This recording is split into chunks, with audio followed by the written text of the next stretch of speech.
Assalomu alaykum, yaxshimisizlar? Mana bugun navbatdagi mebellarimiz ko'rishlari mumkin. Bu yerda detskiy shkafimiz bor.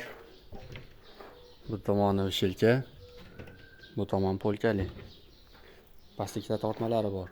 Razmeriga keladigan bo'lsa 1 metrga 1.80 bo'lgan. Buning narxi 1.100.000 so'm. Bu yerda kamotimiz bor. Buning narxi 350.000 so'm. Bu yerda servantimiz bor.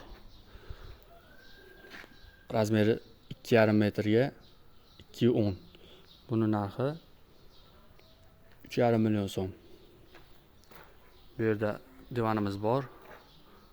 Razmeriga keladigan bo'lsak 1.80 ga 220. Zakasnoy matrasi bilan 3,5 million so'm.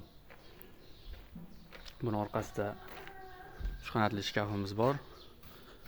Buni razmeriga keladigan bo'lsak 1.20 ga 2.10. Bu tomonlari polkali bo'lgan. Bu tomonlari vishilchali bo'lgan. Kimga shunaqa xizmatlar kerak bo'lsa, aloqaga chiqaverasizlar. Pastda nomerlar qo'yib qo'yamiz.